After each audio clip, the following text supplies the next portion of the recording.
All right, so in this chapter, we're going to be talking about the analysis of financial statements. And really, when we start thinking about analyzing financial statements, this is the end game to financial accounting.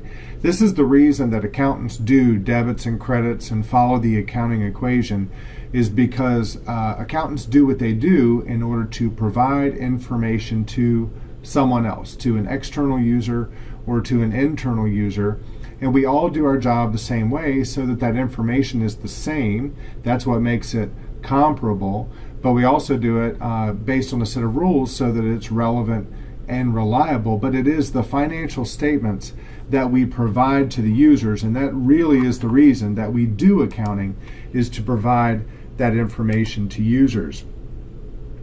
So financial statement analysis really applies analytical tools to general purpose financial information and the data to help people make decisions. It really involves transforming accounting data into more useful information, and that's very important. The analysis reduces reliance on hunches, guesses, intuition, any kind of uncertainty in decision making. It doesn't lessen the need for expert judgment. Rather, it really provides us with an effective and systematic basis for making business decisions. And this section is going to describe the purpose of financial statement analysis, the sources of information that we have, the use of comparisons, and this is where comparability comes in, and some issues in computations. Internal users of accounting information are those that are involved in strategically managing and operating the company. We must understand that. It includes the managers, the officers, internal auditors, the consultants, budget directors, market researchers. There's a lot of internal users. And the purpose of financial statement analysis for these folks is to provide strategic information to help them improve company efficiency and effectiveness in providing products and services. In other words, to help us make more money. But what about the external users? The external users of accounting information are not directly involved in running the company, and that's going to include shareholders, lenders, directors, customers, suppliers, regulators, lawyers. The list can almost seem endless. These users are going to rely on financial statement analysis to make better and more informed decisions in pursuing their own needs. Maybe they want to make an investment. Maybe they're going to loan money, right? So the common goal of internal and external users is to evaluate company performance and its financial condition. And this includes evaluating past and current performance and current financial position and future performance and risk.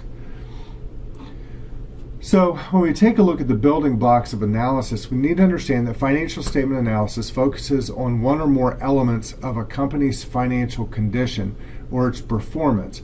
And our analysis is going to emphasize 4 areas that we can really question. And of course, all of them are going to have varying degrees of importance. So the 4 areas that we described and illustrated here on this slide are considered the building blocks of financial statement analysis. First, we have liquidity and efficiency. And that's our ability to meet short-term obligations, right? That's stuff that's going to be due less than a year, and to effectively and efficiently generate revenues. Solvency is our ability to generate future revenues and meet long-term obligations, right? It means we have enough money to pay off all of our debt, and we're going to have enough money we're going to be able to generate revenue to pay off all of our debt. Profitability is our ability to provide financial rewards sufficient to attract and retain financing. What does that mean? It means that we can make money, right? Very simply. And market prospects is our ability to generate market expectations. That's just about keeping our shareholders happy. Can we get new investors to our company? That's what market prospects are all about. So some users, like managers, regulatory authorities, they're able to receive special financial reports prepared to meet their analysis. However, most users are just going to rely on general purpose financial statements, and that's because it's what's freely available to them on the public sphere. So if you're a publicly traded company, all of your financial information is shared out there in the public domain. We can go to the Securities and Exchange Commission and get financial statements about any publicly traded company. So in order to do a proper analysis, the things that we must have are going to be an income statement, a balance sheet, the statement of stockholders' equity, which is also the statement of retained earnings, and a statement of cash flows, and then other information, the notes to the financial statements. Financial reporting refers really to the communication of financial information useful for making decisions, right? What kind of decisions? Well, you got to think about the users again. Investment decisions, credit decisions, and other internal decisions. Financial reporting includes not only general purpose financial statements, but also the information from the Securities and Exchange Commission that we can get off of the 10-K or any other filing published by the Securities and Exchange Commission, any press releases, shareholders meetings, forecasts, management letters. There's a lot of information. It is not just limited to what you see here. So in looking at standards for comparison, when we interpret measures from financial statement analysis, we have to decide whether the measures indicate good, bad, or average performance. And in order to make that kind of judgment, we have to have standards or benchmarks for comparisons. Remember, we talked about what useful information is. Its relevance, its reliability, and its comparability is what makes information useful. And for 12 chapters now, we've talked about relevancy and reliability, the tools that make information relevant and reliable. It's really in this chapter that we're going to talk about how do we make the information comparable. And that's kind of what we're getting into. We must be able to compare our information to some other piece of information to make it more useful. Why does it make it more useful? Here's kind of the example. If I tell you that company X has a $50,000 net profit, you're going to say, oh, that's good. And I'm going to say, is it really? And you're going to say, what do you mean? And I'm like, well, what if their competitor made $100,000? Oh, all of a sudden it's not so good anymore, right? And it's because we've compared our company, a $50,000 bottom line, to some other company's bottom line. Now some other company looks better, and now our 50,000 isn't any good anymore. That's why that comparison is very important. So what kind of comparisons can we do? First, there's the intra-company comparison, and that's really when we're just going to use our own data, right? The company analysis can provide standards for comparisons based on its own prior performance and relations between its financial items. Apple's current net income, as an example, can be compared with Apple's own prior year net income in relation to its revenue and total assets. What about our competitors? This is a direct comparison, right? The company being analyzed can provide standards for comparisons against its own competitors. Coca-Cola, for example, the profit margin of Coke can be compared with Pepsi's profit margin and give us much more useful information about how one or the other is doing. How about the industry? Industry statistics provide standards of comparisons, and most industries do provide statistics about the organizations in those industries. These statistics are available from services like Dun & Bradstreet, Standard & Poor's, Moody's guidelines. General standards of comparisons can develop from experience as well. Examples are the 2-to-1 level for current ratio, 1-to-1 level for acid test ratio when we get into those things. So they're guidelines, right? And they have to be carefully applied because the context is very, very crucial. So guidelines and industry all kind of go together. All of these standards are useful when we properly apply them, yet the measures taken from a selected competitor or group of competitors are often best. So if we can use our competition as a comparison, that's going to be way better. Intra-companies, good, and it's important. Industry measures also important, but guidelines and rules of thumb you really have to take care because economies can have different scales. Industries can have different scales, and businesses can have different scales. So we have to look at some of the tools of analysis. Three primary or the most common tools of analysis are going to be horizontal analysis, vertical analysis, and ratio analysis. And horizontal analysis is almost exactly how you would think of it. When you think of horizontal, you think of something laying flat, something going across. And horizontal analysis is really about comparing a company's own financial condition and performance across time. So it really is more of an intra-company type comparison across time. Vertical analysis does the same thing. It's typically about our own intra-company financial condition and performance to some base amount. But when we think about vertical, we think about going up and down, and we'll see what that means in just a second. And then ratio analysis is the one that really starts to turn things into like-kind comparison. So really we use ratio analysis a lot when we're comparing our data with a competitor's data or some other company's data. And the reason we use ratio analysis is because we're going to bring things down into a percent of size or a fraction of size, which means we can start to compare apples to oranges in a very real way, because apples and oranges are really, really different. But if we get them down to their core anatomical structure, we can start to get them kind of the same. And that's kind of how ratio analysis looks at the financial statements of differing types of companies. Let's take a look at horizontal analysis first, though. Again, it is the examination of financial data across time. Much of financial statement analysis involves identifying and describing relations between numbers, groups of numbers, and changes in those numbers. Horizontal analysis is going to refer to this same data, but looking at it across time rather than to a base. So we're going to look left to right and right to left. That's the movement our eyes take as we review comparative financial statements. So let's just take a look. Now, the publisher is going to want to show you kind of how to take this in a formula way. You can look at this formula. It says that we have to find the dollar change, and we do that by taking an analysis period minus a base period. Okay, but we haven't even told you what those things are yet.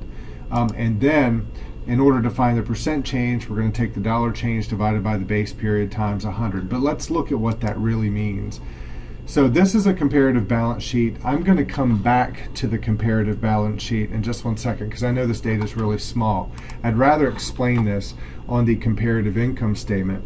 Let's just look at what's happening from a mathematical standpoint. If I focus on net sales, number one, the base period is always going to be the earliest period in our data. So obviously the base period is 2012, and you need to remember that the base period is always going to be the earliest period. And then we're going to have an analysis period. Well, in this one we only have one other period, so obviously our analysis period is 2013.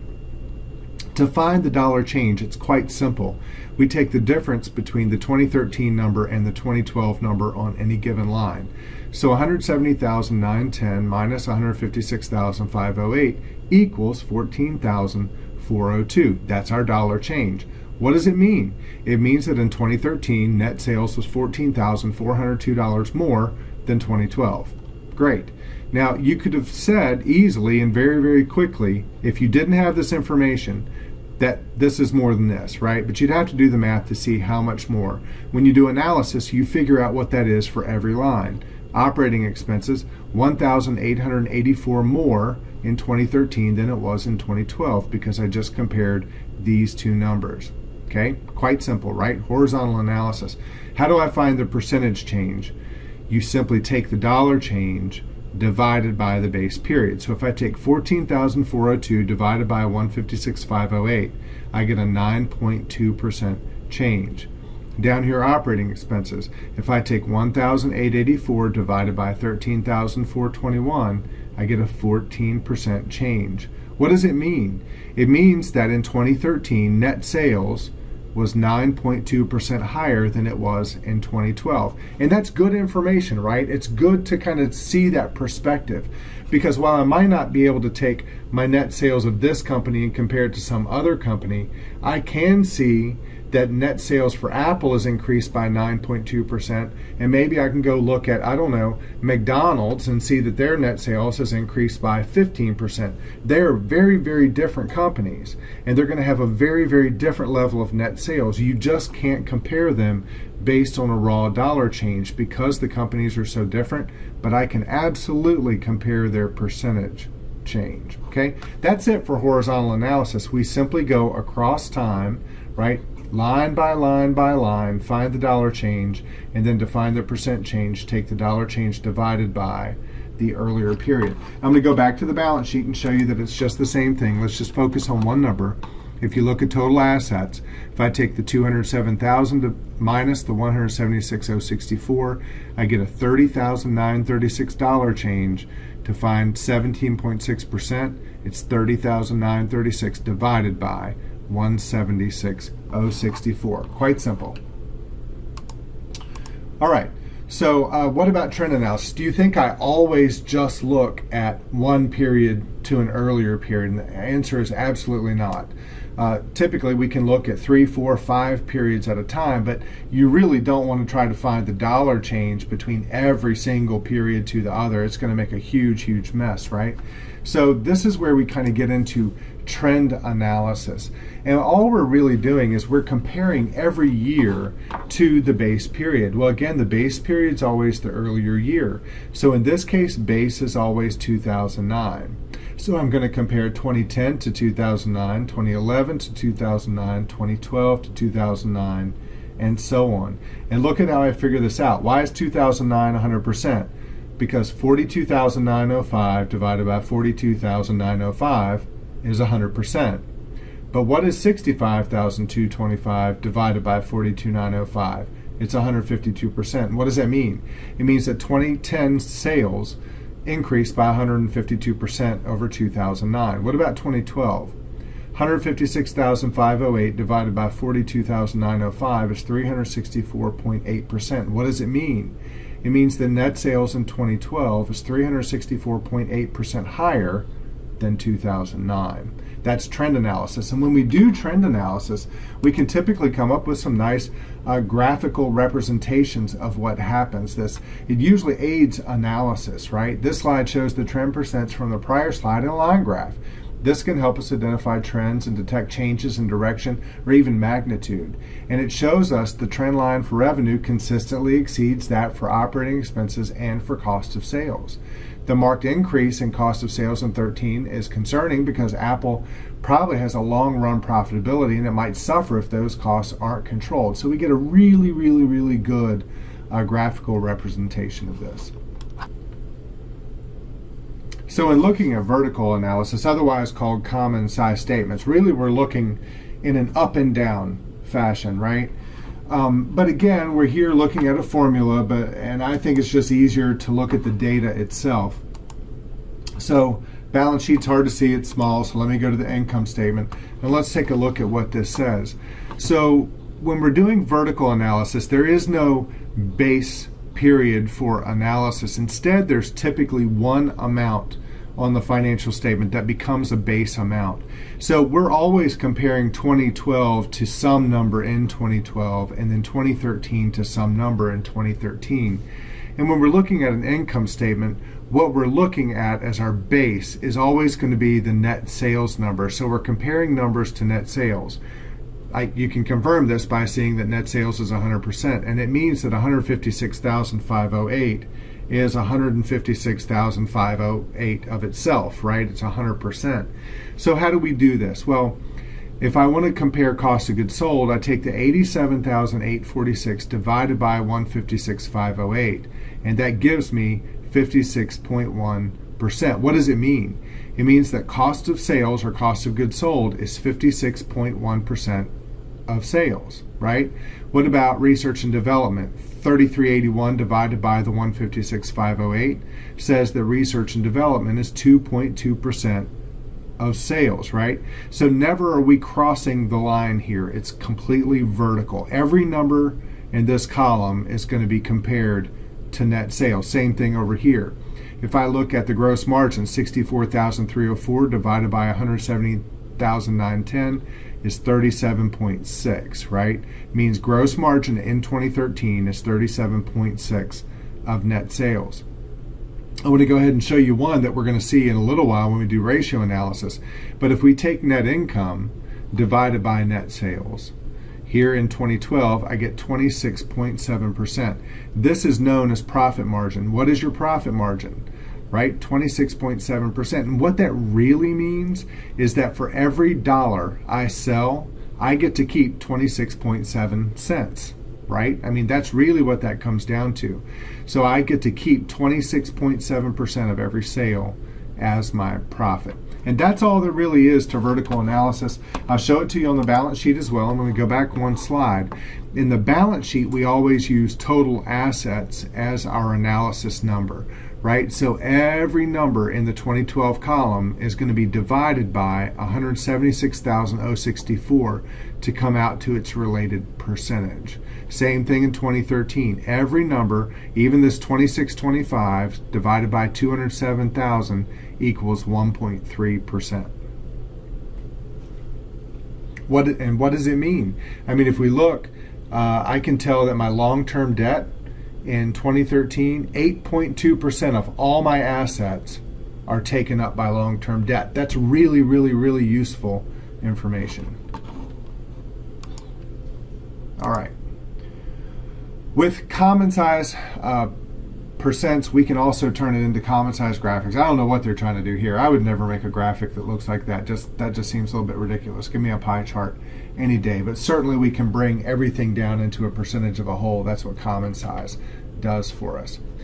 So that's it for horizontal and vertical analysis. Let's move on into ratio analysis. And in ratio analysis, we really are going to separate everything down by the building blocks. Ratios are among the more widely used tools in all of financial analysis because they provide clues to and symptoms of underlying conditions. A ratio helps us uncover the conditions and trends that are difficult to detect just by looking at individual components. Ratios, like any other analysis tool, is usually a future-oriented analysis. In other words, they're usually adjusted for profitable future trend and magnitude, and the usefulness depends on skillful interpretation, right? A ratio expresses a mathematical relation, right? We understand what ratios are. They're simply fractions, and because they're fractions, they can be expressed as a percentage or a rate or some proportion. It gives you a change and a balance, right? This section is going to describe the important set of financial ratios as the building blocks. Every one is going to be separated into liquidity and efficiency, solvency, profitability, and market prospects, and we'll explain each one as we go through it. First off, we have 7 different ratios to deal with in liquidity and efficiency. And I know that sounds like a bunch of them, but really, again, liquidity is going to refer to the availability of resources to meet short-term cash requirements. Do we have enough money or assets, short-term assets, to meet our cash requirements, right? And this is going to be affected by the timing of cash inflows and outflows. Whereas liquidity is going to, efficiency is going to be aimed at whether we can actually do this job well. Can we generate enough revenue to meet our short-term obligations? So let's go ahead and get into this. First, we need to talk about our working capital. Working capital represents current assets from long-term capital sources that don't require near-term repayment. In other words, do we have enough cash to pay off our short-term liabilities? And if we have more than enough, that's what gives us working capital. And more working capital means that we have a strong liquidity position and we're able to meet our current obligations. Getting into the 7 ratios. First one we're going to look at here is the current ratio, and this one's going to take current assets divided by current liabilities. A higher number is going to suggest a strong liquidity position and an ability to meet our current obligations. The company can have a current ratio that is a little bit too high. One that is too high means the company has invested too much of its cash or current assets to meet its obligations. So it's a fine balance in there. But typically, a higher number is going to be a better thing in comparison. Too much investment in current assets really isn't an efficient use of assets, so that's why we have to be careful about it. A lot of users apply a guideline of 2 to 1 or 1.5 to 1 for the current ratio to help evaluate a company's debt paying ability. So 2 to 1 or higher ratio is generally thought to be a good credit risk in the short run, and this also might recognize at least 3 additional factors: the type of business it is, the composition of its assets, and the turnover rate of current asset components. But just thinking about this plainly, don't you want the top number to be higher than the bottom number? It just kind of makes sense. If you look at these and you're struggling to say, I don't know what's better, a big number or a small number, you kind of want assets to be bigger than liabilities normally anyway, which kind of indicates that you would want more current assets than current liabilities. Let's talk about the acid test ratio. Basically, the acid test ratio says that the top number should be what we call quick assets. And quick assets are cash, short-term investments, and current receivables. Basically, it's the same as current assets, but we've taken out the things that we really can't turn into cash quickly. The things we've really taken out of this are inventories and prepaids, because you can't always turn inventories and prepaids into cash very quickly. This one is a little bit more stringent test than the current ratio is. So we take our quick assets divided by current liabilities, and that's just going to show us a little bit better if we can quickly pay off those current liabilities. Accounts receivable turnover tells us how many times we can convert our receivables into cash each year. Well, what are receivables a result of? It's a result of sales, but they're sales in which our customers didn't pay us for yet. Well, I want to be able to collect the money that's due to me at a fairly, reasonable rate. I don't want sales sitting out there uncollected for too long. So this just tells me how many times I can turn it over within the year. Turnover is high when accounts receivable are quickly collected, and that means that we're actually managing those receivables appropriately. So we really want a higher number. What about inventory turnover? What's inventory? It's the stuff sitting on the shelf that I need to sell. Well, the more often that I can take it off the shelf and sell it, that's better for me, right? So I think I want a higher turnover as well. So we do this one by taking cost of goods sold divided by average inventory. Notice that number, average inventory, in there. To find the average of anything, you've got to have at least two numbers that you can divide back. So if you have three numbers, you divide by three. Four numbers, you divide by four. But you've got to have an average. So you're going to have at least a beginning inventory and an ending inventory number in order to divide by 2 to get this one. This one tells us how many times merchandise is sold and replaced during the year.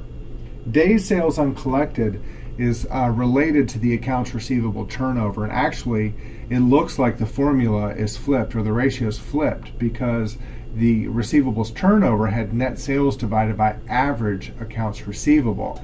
And now we're doing accounts receivable divided by net sales multiplied by 365. Notice we're not doing average receivables here. Just make a note of that. What are we looking for here? This one tells us how frequently we collect our receivables.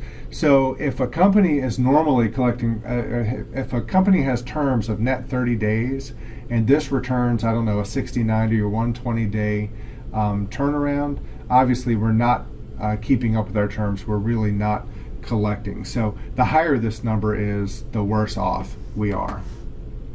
Days sales and inventory is just like the inventory turnover one. Again, it's flipped upside down and multiplied by 365, and we don't use average inventory. This one tells us how long our inventory sits on the shelf. If you're selling milk, do you want this number to be high? And the answer is no, right? So the days sales and inventory, you want this to be a shorter and shorter and smaller number. Total asset turnover really tells us how well we are at using our assets to generate sales, right? Just to generate sales. And you can see the formula here. We take net sales divided by our average total assets. And it just means, are we using our resources to convert that into sales? Then we move into the solvency building block. We've gone from 7 under liquidity and efficiency to only having 4 under solvency. Remember that solvency refers to the company's long-run financial viability, its ability to cover our long-term obligations. Can we pay off our long-term debts? Let's take a look at these. First, we need to look at debt and equity ratios as they would be. Notice, I don't like the way that they lay this out in this slide. This says total liabilities and equity. Well, isn't that the same thing as total assets? If you remember the accounting equation, total assets must be equal to total liabilities and equity. So obviously this is the same number. So what does this really mean? If I take 83,451 and divide it by 207,000, it means that 40.3% of my assets are being taken up by liabilities. I owe it to someone else, which means that 59.7 belongs to me. So that's really what we're doing here. The debt ratio is total liabilities divided by total assets, and the equity ratio is total equity divided by total assets. Very, very important factors. And I would think that we definitely want maybe a larger number in the equity piece, a smaller number on the debt ratio piece. I think we all get that, right? So what about debt to equity, though? Can we compare those two? Sure. You take your total liabilities divided by your total equity, and this tells us what portion of a company's assets, right? What portion of a company's assets are being contributed by creditors. That means what portion of our assets did we borrow money to attain, right? Larger debt to equity ratio implies less opportunity to expand through use of debt financing. All that simply means is we've already borrowed too much money. If this number gets too high, we've already borrowed too much money and the bank probably isn't going to lend us any more. How about times interest earned? This one really is the most common measure of our ability to provide protection to long-term creditors. That means that we can actually pay off our interest expense. So the higher this number goes, the more likely we are to be able to cover our loans and our interest. And the banks like that. When they see a higher times interest earned ratio, they're more likely to let us borrow money from them. Moving on into profitability. Now we've gone from 7 to 4 to 3. Only 3 to have to deal with in this one. Profitability just refers to our ability to generate an adequate return on invested capital. In other words, we have the ability to make money, right? Let's take a look at these things. Profit margin, I already explained to you when we did the vertical analysis. Remember that? Net income divided by net sales to get that percentage. And that is our ability to earn net income from each sales dollar. So if your profit margin is 32%, that means for every dollar of sales, you have profited 32 cents. You profit 32 cents out of every dollar. Great information, and profit margin very, very, very commonly used as well. How about return on total assets? This one is going to measure how well assets have been employed by companies' management. Total asset turnover really just said, are we using our assets to generate profit? This one basically tells us if we're able to manage our assets well. Okay, net income divided by average assets, again, higher is going to be better. And then we have the return on common stockholders' equity. We take net income minus preferred dividends and divide it by average common stockholders' equity. And this one tells us how well we're using the capital contributed by our shareholders in order to earn income. Very important to investors. If I'm going to invest in a company, is that company going to use my money to make more money because that helps me, right?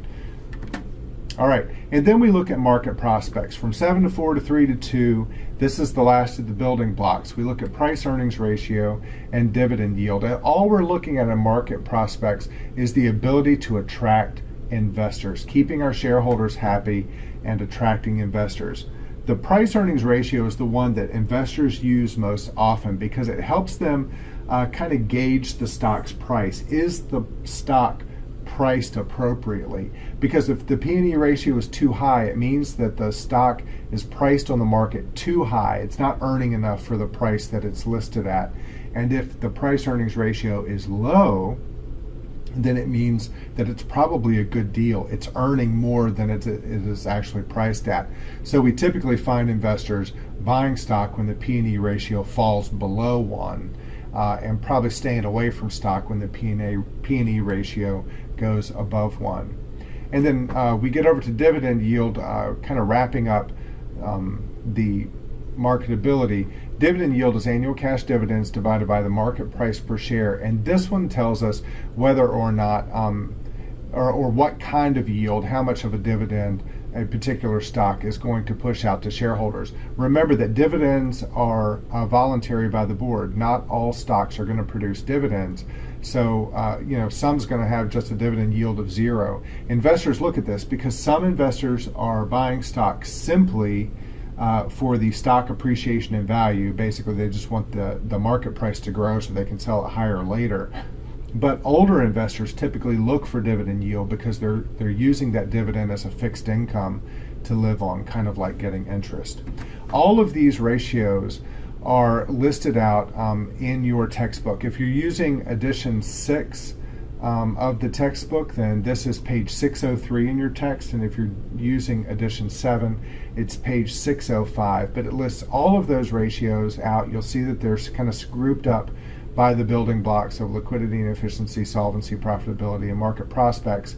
Tells you the name of the ratio, the formula of the ratio, and then what each ratio measures. And that is going to finish us up for chapter 13.